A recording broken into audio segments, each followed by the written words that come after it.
మన ఉండి నియోజకవర్గంలో నేను గత 20 సంవత్సరాలుగా తెలుగుదేశం పార్టీకి కష్టపడి పనిచేశాను. మొన్న 24లో మ్యాండేట్ అడిగాం. మ్యాండేటు ఇవ్వకపోగా కనీసం నన్ను సంప్రదించలేదు, కనీసం పిలవలేదు, చర్చించలేదు. వాళ్ళు ప్రకటించుకున్నారు.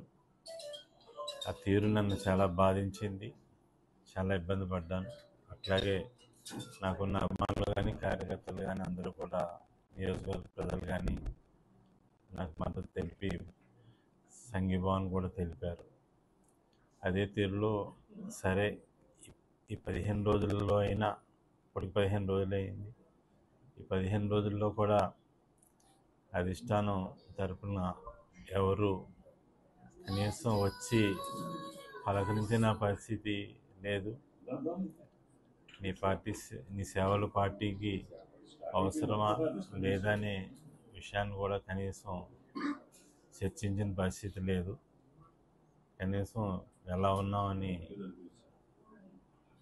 మాట్లాడే పరిస్థితి కూడా లేని పరిస్థితి మన తెలుగుదేశం పార్టీ అధిష్టానం ఉంది అంటే చాలా బాధాకరంగా, ఇబ్బందికరంగా ఉంది. పార్టీకి నిజాయితీతోటి, నిబద్ధతతోటి, కమిట్మెంట్ తోటి పార్టీ కోసం పనిచేయటం జరిగింది. పార్టీ కోసం కష్టపడటం జరిగింది. ఈ ప్రాంతంలో చిన్నపిల్లల్ని అడిగినా మనం ఏం చేశామన్నది ప్రతి ఒక్కరు కూడా పార్టీకి ఏం చేశామన్నది చెప్తారు.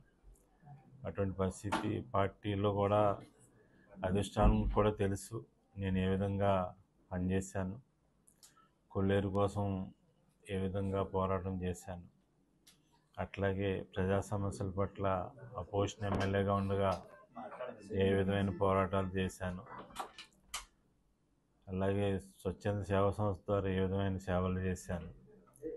అధికార పార్టీలో ఉండగా అభివృద్ధి సంక్షేమ ఫలాలు ఏ విధంగా చేశాను, ప్రభుత్వంతో మమేకమై ప్రభుత్వ సహకారంతో నియోజకవర్గాన్ని, ఈ ప్రాంతాన్ని ఏ విధంగా అభివృద్ధి చేశాను అన్నది కూడా అధిష్టానానికి తెలుసు. అట్లాగే దేశంలోనే ఉత్తమ ఎమ్మెల్యే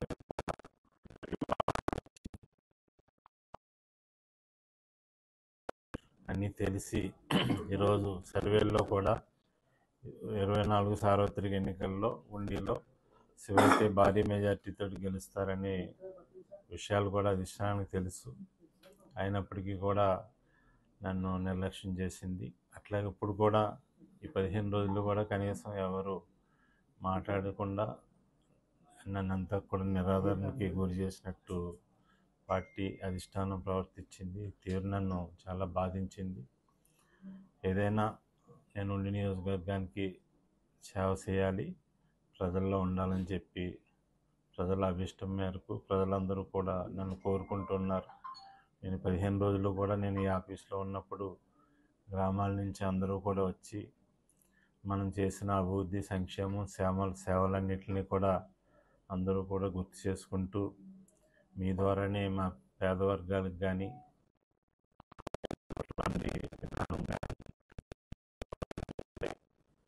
పేద వర్గాలకు కూడా మీరు ఆదరించారు, అభిమానించి గౌరవించారు, మా అభ్యున్నతికి పాటుపడ్డారు. అట్లాగే రైతాంగానికి ఎనలేని సేవలు చేశారు, రైతాంగం అభివృద్ధికి పాటుపడ్డారు. ప్రత్యేకించి ఆక్వా రంగాన్ని అగ్రభాగాన్న నిలబెట్టి రైతులు అభివృద్ధి చేయడానికి కష్టపడి పనిచేశారు. మీ శక్తియుక్తులన్నీ కూడా ఉపయోగించి నియోజకవర్గ రైతాంగం అభివృద్ధికి, నియోజకవర్గ అభివృద్ధికి, మౌలిక వసతులకి, ప్రజల సంక్షేమానికి పాటుపడ్డ వ్యక్తిగా మీరు మా ముందుండాలి. మౌలిక వసతులకి, ప్రజల సంక్షేమానికి పాటుపడ్డ వ్యక్తిగా మీరు మా ముందుండాలి, మా యందుండాలి. నియోజకవర్గంలో మీ సేవలు మాకు కావాలని చెప్పి ప్రజలందరూ కూడా కోరుకుంటున్నారు. ఇటువంటి పరిస్థితుల్లో ప్రజలందరి అభీష్టం మేరకు నేను ఉండి నియోజకవర్గంలో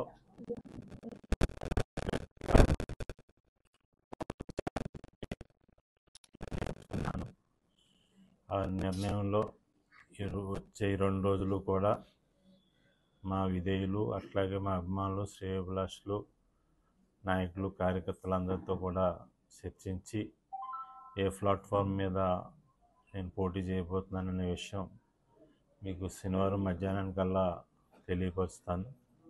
ఏదేమైనా ఉండి నియోజకవర్గ ప్రజల అభీష్టం మేరకు ప్రజలందరికీ సేవ చేయడానికి, ప్రత్యేకించి రైతాంగానికి సేవ చేయడానికి, బడుగు బలహీన వర్గాలు, పేద వర్గాలకి అండగా ఉండటానికి నేను సేవ చేయాలని, రాజకీయం ద్వారా ప్రజలందరికీ కూడా అభివృద్ధి సంక్షేమ ఫలాలు అందించాలని చెప్పి ప్రజలందరూ కోరుకుంటున్నారు. కాబట్టి ప్రజల కోరిక అభీష్టం మేరకు ఖచ్చితంగా ఈ సార్వత్రిక ఎన్నికల్లో ఉండి ఎమ్మెల్యే అభ్యర్థిగా పోటీ చేయాలని చెప్పి నిర్ణయించుకున్నాను.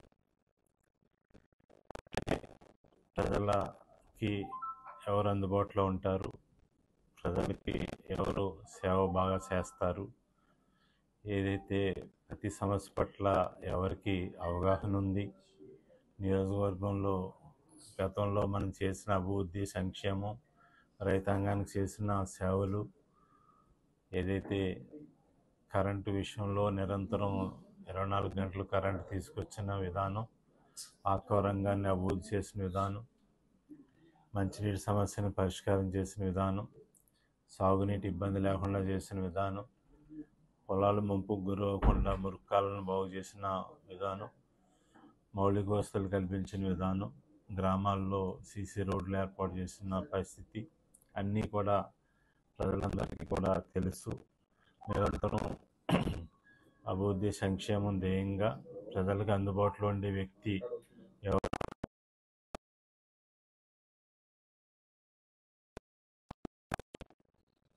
నాకు ఖచ్చితంగా అవకాశం ఇచ్చి నన్ను ప్రజాప్రతినిధిగా ఎన్నుకొని నా సేవలు, నా పని విధానాన్ని అందరూ కూడా ఆదరించి, గౌరవించి నన్ను అభిమానిస్తారనే నమ్మకంతో నేను ప్రజాక్షేత్రంలోకి రాబోతున్నాను.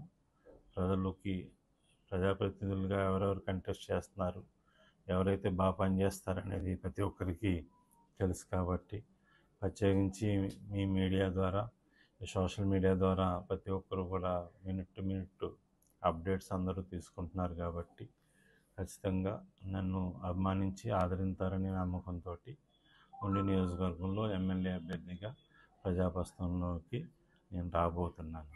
అంటే దీనికి డెడ్ లైన్ పెట్టారు కదండి శివ గారు, శనివారం జాయిన్ అవుతారా, ఏదైనా పార్టీలో జాయిన్ అవుతారా, ఇండిపెండెంట్కి వెళ్ళే అవకాశాలు ఉన్నాయి?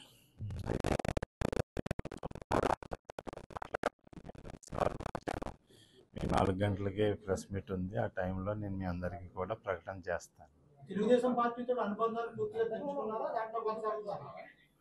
తెలుగుదేశం పార్టీ అనుబంధంతో ఉన్నాను కదా, అనుబంధంతో ఉన్న బట్టే నేను ఈ 15 రోజులు కూడా వాళ్ళు నన్ను ఇబ్బంది పెట్టినా, ఏం చేసినా ఇంకా ఎదురు చూశాను. వాళ్ళు కనీసం మాట్లాడతారు, నన్ను ఏదైతే నేను ఇబ్బంది పడ్డానో ఆ ఇబ్బందిని వాళ్ళు కనీసం పరిశీలిస్తారని నేను వేచి చూశాను.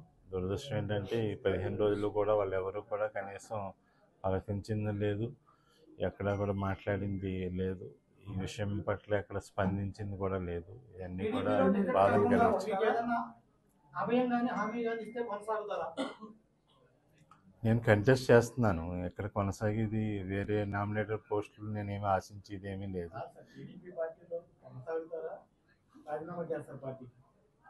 నేను ప్రజాక్షేత్రంలో ఉండబోతున్నాను కదా,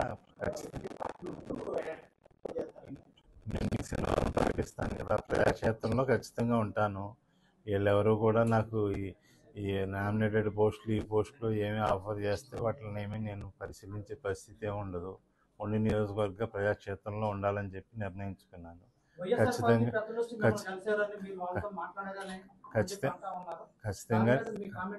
ఖచ్చితంగా నేను పోటీ చేస్తున్నాను.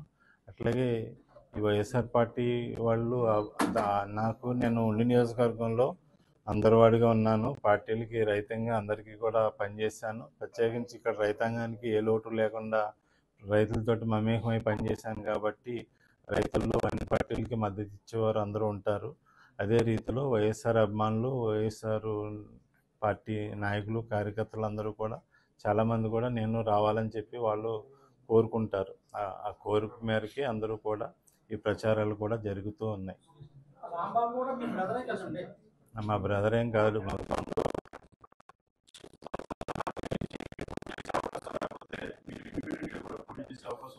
ఎందుకు ఒకరోజు 2 రోజులు వెయిట్ చేయండి. శనివారం మధ్యాహ్నం మీకు 4ంటికి టైం కూడా చెప్పాను కదా, ఆ టైంలో నేను ప్రకటిస్తాను. ఏ ప్లాట్ఫామ్ మీద వస్తున్నాను అనేది ప్రకటిస్తాను.